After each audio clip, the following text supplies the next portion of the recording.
oldest canonized saints in the Catholic Church, Saint Maria Goretti. Saint Maria Goretti died in 1902, so just over 100 years ago, which in the 2,000-year history of the Church is not a long time ago. In other words, Maria is very much a modern saint. Maria was born to a very poor family in Italy, a family that settled in a town called Nettuno. Nettuno is 40 miles directly south of Rome, the capital. Her father was a farmer, but he was so poor he didn't own any land with which to farm. And so to provide for his family, he hired himself out to a wealthy landowner. And the agreement that he came up with the landowner is that he would be given a certain number of fields to cultivate, for which he would be responsible for producing a certain quota of crops, which he would then turn over to the landowner. Whatever he could produce over and above that quota, he could keep for his own family's use. In addition, he and his family could live in an abandoned warehouse that the landowner had on the property. Maria's father worked very hard to eke out a living for his family on that land, and for 2 years, things went reasonably well. They were still very poor, but at least they had food. But then, unfortunately, a tragedy occurred. He was bit by a mosquito carrying the malaria parasite, and he died of malaria 10 days later.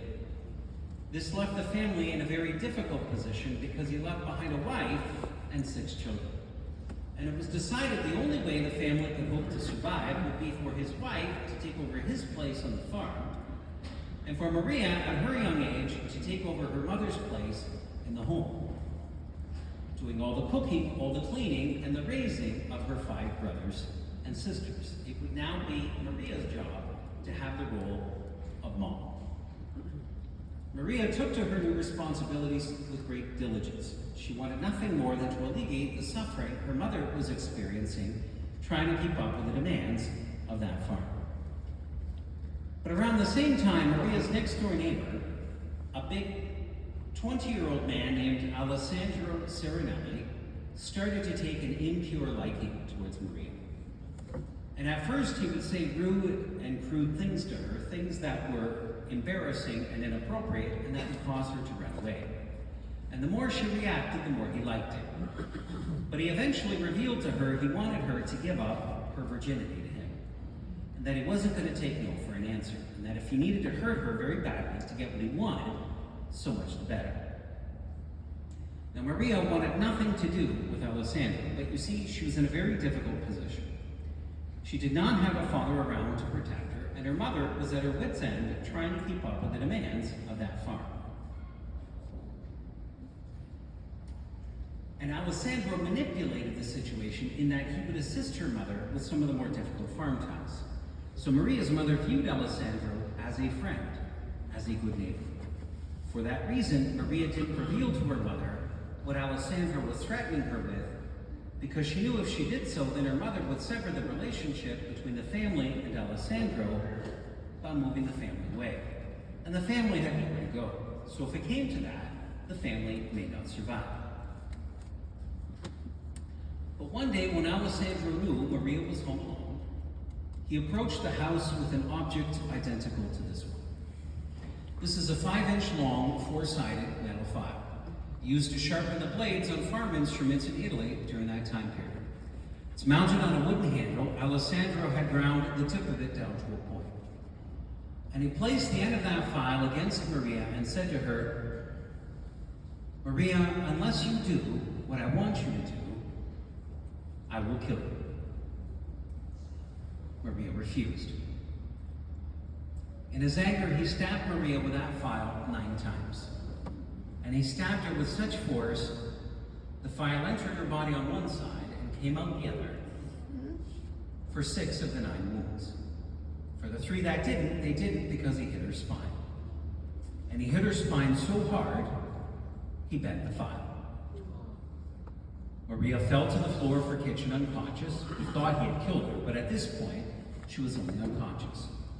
And he went next door and he locked himself inside his room. At a certain point, Maria regained consciousness, and she managed to drag herself along the floor of her kitchen to the door, which was about 6 feet away, and she managed to reach up and flip the latch holding the door closed so that she could make an attempt to open the door and cry for help. Alessandro heard her flip that latch, and he came back and stabbed her 5 more times. It was these second wounds that would kill Maria 24 hours later. He pierced her intestines. And what began to happen was an outflowing of the contents of her intestines into her body. And this causes an infection known as peritonitis, the same infection you would get if your appendix burst. By the time Maria was found, she already had a fever. By the time she was taken to the hospital, which was a great distance away, the fever, combined with the loss of blood that she had sustained, put her in a state of dehydration. And so upon arriving at the hospital, she begged the doctors over and over for water. But the doctors wouldn't give her any water because whatever she would swallow would come out of her perforated intestines and would induce peritonitis. And they were trying to save her.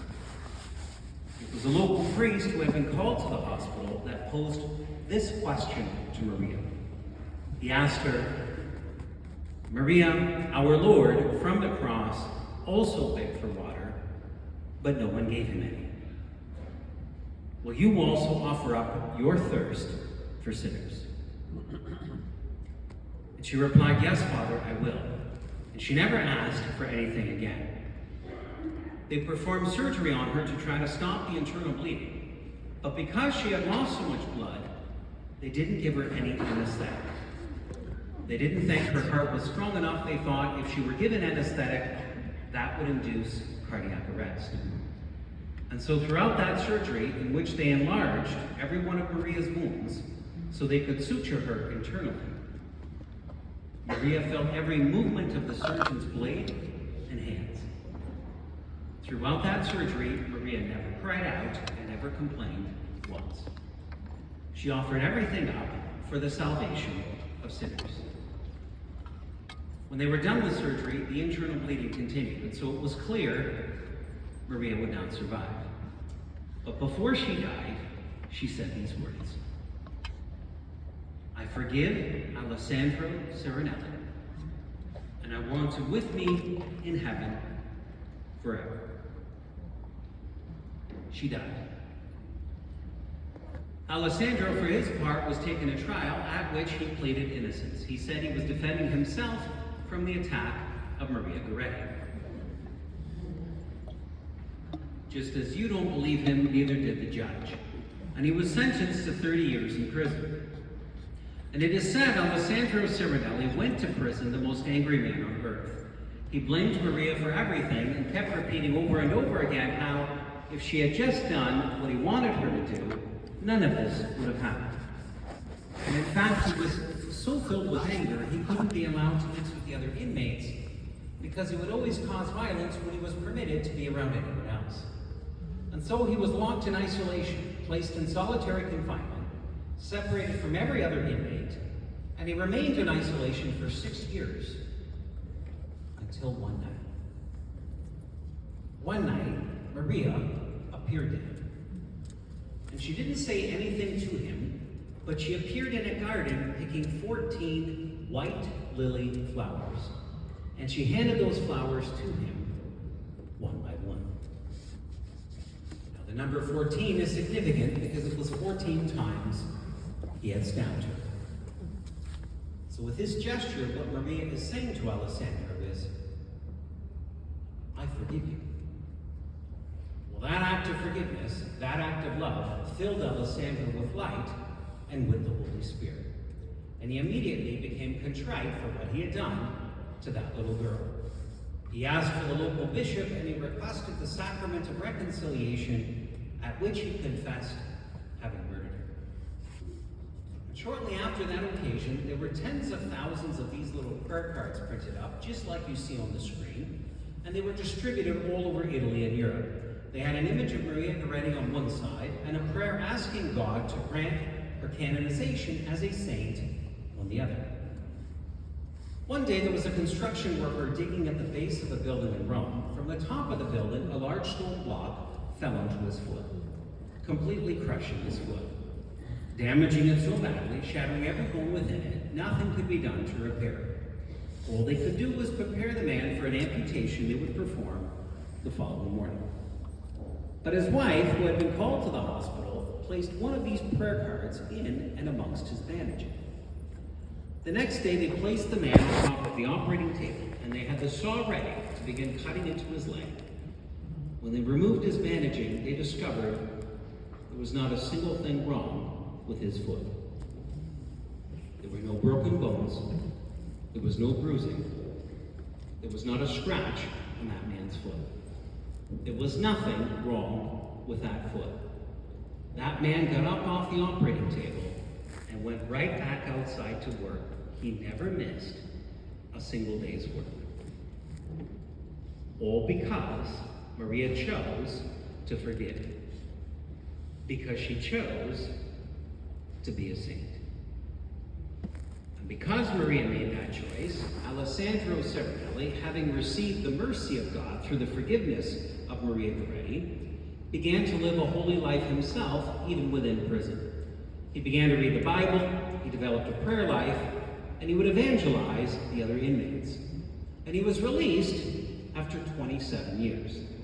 Now, he had been sentenced to 30 years in prison, but he was released 3 years early because his person had completely changed. In those days, no one was let out early. One of the first things he did upon his release was seek out and find the mother of Maria Goretti.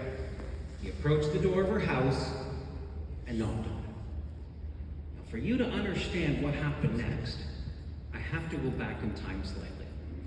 Maria's job in the family was to have the role of mom. She was in charge of all the domestic responsibilities.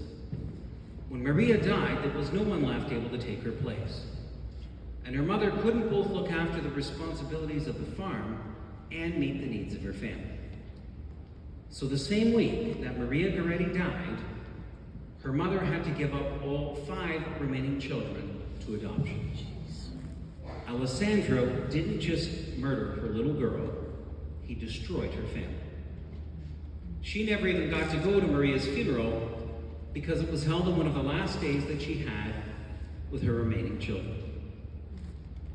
27 years later, there's a knock on her door. She opens the door, and there she is standing face to face with the man that had brought so much misery upon her. He asked her, "Assunta, do you know who I am?" And she replied, "Yes, I know who you are." He asked her, "Do you forgive me?" And she replied, "Alessandro, God has forgiven you. Maria has forgiven you. How can I not forgive you?" And she accepted him that day as her own son, and she adopted him. That was December 24th, 1934, Christmas Eve. And they both went to midnight Christmas Mass together and received Holy Communion side by side. Maria Assunta Goretti and her daughter's murderer, all because Maria chose to forgive. Because she chose to be a saint.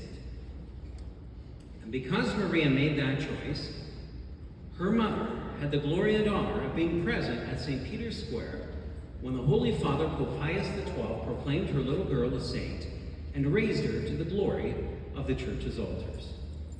In the history of the Catholic Church, that event has no parallel. Never, except in the case of Maria Goretti, has a parent of the saint been present to witness the canonization. And on that day in June 1950, over 500,000 people descended upon St. Peter's Square to witness the canonization of that little girl. That was the largest crowd in the history of the Catholic Church to that point in time. A crowd so large that for the first time in its history, St. Peter's Basilica, the largest church in the world, a church that could easily hold over 200 of these churches inside it, that was the first time in its history it could not be used for a canonization because it was too small. And so Maria's canonization was the first one in history held outside in the open air of the square. And because Maria made that choice, Alessandro Cirinelli went on to live a very holy life himself. He ended up becoming a Franciscan Capuchin lay brother, and he lived such a transformed existence of holiness, service, and kindness. And he was so renowned for his intercession that there is a movement today to begin his cause for canonization. There having been numerous miracles performed after his intercession was invoked following his death. Some of them I've witnessed with my own eyes.